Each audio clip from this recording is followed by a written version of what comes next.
74 میں ایک واقعہ پیش آیا اور پورے ملک میں مرزائیوں کے خلاف تحریک چلی۔ امام الازہر مولانا انور شاہ کے علوم کے امین استاد محترم حضرت بن نوری کل پاکستان مجلس تحفظ ختم نبوت کے امیر تھے، اور پنجاب میں ایک عظیم جلسہ ہوا لاہور میں، کل پاکستان کے علماء اور مجاہدین طلباء جمع تھے، اور مقررین کی جیسی عادت ہوتی ہے جوشیلی تقریریں کی۔ حضرت بن نوری نے بھی ایک نرم سی تقریر کی، تو حضرت کا مقام تو سب مسلمان برابر جانتے تھے، لیکن پنجاب کے بعض مقررین جوشیلوں نے کہا کہ کہیں ایسا نہ ہو کہ ختم نبوت کا امیر کمزور پڑ جائے۔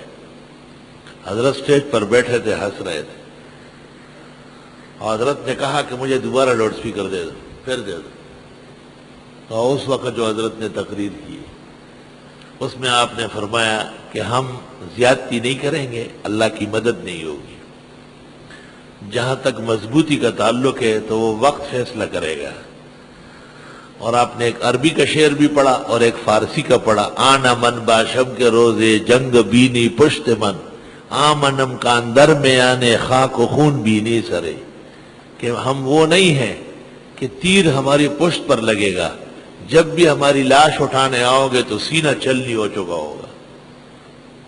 ایک زبردست جوش اور ولولہ پیدا ہوا۔ تو حضرت فرماتے تھے کہ وَلَا تَعْتَدُوا، حد سے نہیں بڑھو، زیادتی نہیں کرو، اور زیادتی کرنے والے کے ساتھ اللہ مدد نہیں کرتا۔ ان اللہ لا يحب المعتدین، بے شک اللہ پسند نہیں فرماتے حد سے بڑھنے والوں۔ کسی موقع پر بھی حد سے نہ بڑھے۔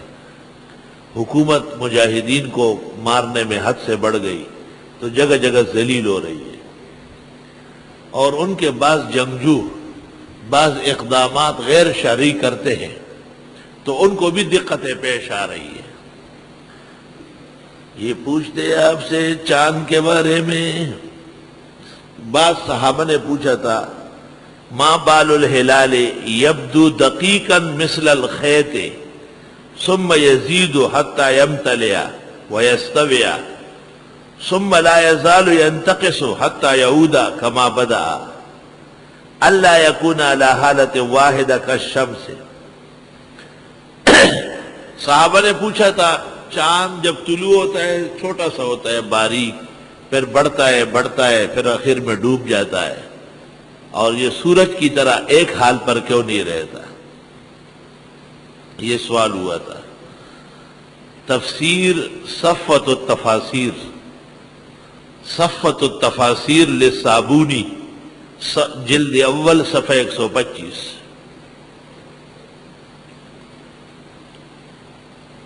اور مفہمات میں، مفہمات صفحہ 18 پر ابن عساکر ان ابن عباس ہے کہ پوچھنے والے معاذ بن جبل تھے،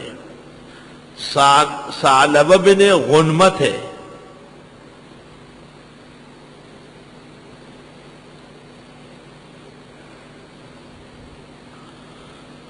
یسألونک عن الہ اللہ، یہ آپ سے پوچھتے ہیں چاندوں کے بارے میں، چاندوں کے بارے میں، چندوں کے بارے میں نہیں کہ چندے کہاں سے کریں گے۔ قل ہی مواقیت للناس والحج، آپ فرما دیجئے یہ تو اوقات بتانے کے لیے ہے لوگوں کو اور حج کے لیے۔ مواقیت مواعید کے وزن پر میقات کی جمع ہے، اور میقات احرام میں تو جگہ کا نام ہے، لیکن دیگر عبادات میں نفس توقیت کے معنی میں آتا ہے۔ میقات حج کے احکام میں مواطن ہے، جگہ ہے، میقات یلملم و میقات جحفا، میقات ذات القرن و میقات ذات العرق، سمجھ گئے؟ لیکن یہاں پر مصدر میمی ہے، نفس توقیت مراد ہے۔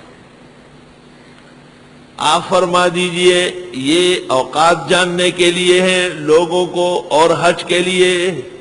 وَلَيْسَ الْبِرُّ، یہاں بر اسم واقعہ ہے، أَلَيْسَ اللَّهُ بِأَحْكَمِ الْحَاكِمِينَ، میں نے پہلے میں تعویل کی تھی.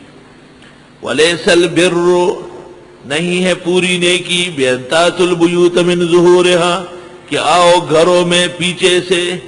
وَلَكِنَّ الْبِرَّ مَنِ اتَّقَىٰ، لیکن نیکی یہ ہے کہ گناہوں سے بچ کے رہے. وَآتُوا الْبُيُوتَ مِنْ أَبْوَابِهَا، آؤ گھروں میں دروازوں سے. وَاتَّقُوا اللَّهَ، اللہ سے ڈرو. لَعَلَّكُمْ تُفْلِحُونَ، تاکہ تم کامیاب ہو. زمانے جاہلیت میں جب لوگ حج کا احرام باندھ لیتے اور پھر ان کو گھر آنا ہوتا، وہی کے رہنے والے تھے، تو وہ کہتے ہیں ہم دروازے سے اب نہیں آ سکتے، احرام بندہ ہوا ہے. اور پیچھے سے مکان پہ چڑھ کر چور کی طرح، دیکھو تو جگہ جگہ احرام سمیت چور مکاناتوں پہ چڑھ رہا ہے. اللہ تعالیٰ کو یہ طریقہ پسند نہیں آیا. علماء نے اس سے استدلال دوسرا بھی کیا ہے کہ اپنی عورت سے صحیح راستے سے ملا کرے. ناجائز راستوں سے ملنا بہت بڑا گناہ ہے. جب عورت سے ناجائز راستے سے ملنا اپنی بیوی سے گناہ ہے تو فما تقول اذا وقع الرجل على الرجل. جعلنا عالیہا سافلہا، ہم نے ان کو اوپر اٹھایا نیچے پٹخ دیا. وامطرنا علیہم حجارۃ من سجیل مندود مسومۃ عند ربک وما ہی من الظالمین ببعید، پتھروں کی بارش ماری گئی.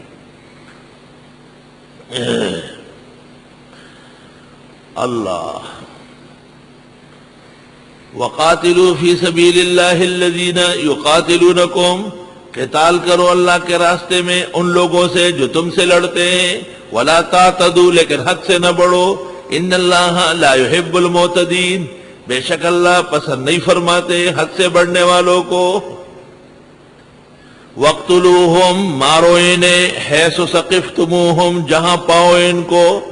وَأَخْرِجُوهُمْ مِنْ حَيْثُ أَخْرَجُوكُمْ، نکالو ان کو جہاں سے انہوں نے نکالا تم کو، مکہ سے نکالا تھا مسلمانوں.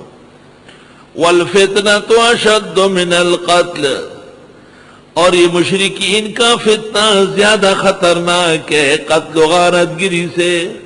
ذرا غور سے کر لو، اس آیت کو غلط پڑھا جاتا ہے. یہ پڑھا جاتا ہے وَالْفِتْنَةُ أَشَدُّ مِنَ الْقَتْلِ، مطلب یہ کہ جنگ و جدال جو ہے یہ فتنہ ہے، قتل و غارت گری ہو لیکن یہ نہ ہو. آیت اس طرح نہیں ہے. آیت یہ ہے کہ مشرک اور خدا کے دشمنوں کو مارو، ان کا وجود فتنہ ہے. اگر یہ قتل سے ختم ہو سکتے ہیں تو مارو انہیں. سمجھ گئے بات؟ والفتنة، اور یہ مشرکین کا وجود، دشمنان خدا و رسول کا باقی رہنا، یہ بہت زیادہ خطرناک ہے قتل و غارت گری سے بھی. وَلَا تُقَاتِلُوهُمْ عِنْدَ الْمَسْجِدِ الْحَرَامِ حَتَّى يُقَاتِلُوكُمْ فِيهِ، مت قتال کرو ان مشرکوں سے مسجد حرام کے سامنے یہاں تک کہ وہ قتال کرے تم سے اس میں. فَإِنْ قَاتَلُوكُمْ، پس اگر وہ تم سے قتال کرے، فَاقْتُلُوهُمْ، پس مارو انہیں. كَذَلِكَ جَزَاءُ الْكَافِرِينَ، اسی طرح سزا ہے کافروں کی. فَإِنِ انْتَهُوا، پس اگر وہ باز آئے، فَإِنَّ اللَّهَ غَفُورٌ رَحِيمٌ، پس بے شک اللہ بخشنے والا رحم والا ہے. مسجد حرام کے احترام و ادب میں قتل و غارت گری تو جائز نہیں ہے، لیکن اگر وہاں کوئی حملہ آور ہو جائے تو پھر اس کا مارنا جائز ہے. 1980-81 میں حرم شریف میں فتنہ ہو گیا تھا اور اس میں تمام غیر مقلد تھے. پیر جھنڈا کے 2 بیٹے، نور الحق اور ایک اور، دونوں اس میں مارے گئے. تمام غیر مقلد تھے. امام مہدی کا دعویٰ کیا اور امام سبیل کو پکڑ لیا، لیکن وہ چھوٹے قد والا ہے، کسی پختون سے جناح قبلے کے سر پہ رکھا اور بھاگا. اور پھر جب بادشاہ کی طرف سے حملہ آیا اور جنرل ضیاء مرحوم نے بھی بھرپور مدد کی بادشاہ کی، پورے کمانڈوز بھیجے. حرم شریف کے اندر 5-6 دن تک نہ طواف ہوا تھا اور نہ نماز ہوئی تھی، اور یہ لاشیں ساری پڑی ہوئی تھی جگہ جگہ. توبہ. علماء نے اس وقت جو فتوی دیا تھا باغیوں کو قتل کرنے کا یہ آیت لکھی تھی وَلَا تُقَاتِلُوهُمْ عِنْدَ الْمَسْجِدِ الْحَرَامِ حَتَّى يُقَاتِلُوكُمْ فِيهِ فَإِنْ قَاتَلُوكُمْ فَاقْتُلُوهُمْ كَذَلِكَ جَزَاءُ الْكَافِرِينَ وَقَاتِلُوهُمْ لڑو ان سے حَتَّى لَا تَكُونَ فِتْنَةٌ یہاں تک کہ نہ رہے یہ کفر کا فتنہ وَيَكُونَ الدِّينُ لِلَّهِ اور رہے دین خالص اللہ کا فَإِنِ انْتَهَوْا پس اگر یہ باز آئے فَلَا عُدْوَانَ إِلَّا عَلَى الظَّالِمِينَ پس نہیں ہے کوئی زیادتی مگر ظالموں کے ساتھ الشہر الحرام بالشہر الحرام حرمت کے مہینے حرمت کے مہینوں کے بدلے میں ہیں والحرمات قصاص اور حرمتوں کا بدلہ لیا جائے گا تم نے کم بے اعتنائی کی کم بدتمیزی کی نبی آخر زمان کو کیسے کیسے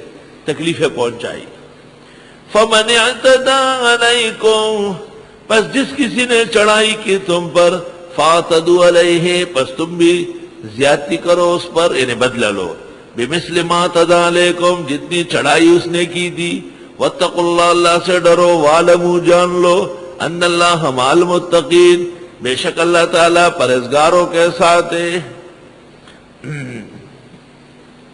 اللہ صحابہ کرام نے ایک موقع پر ایک جگہ حملہ کیا تھا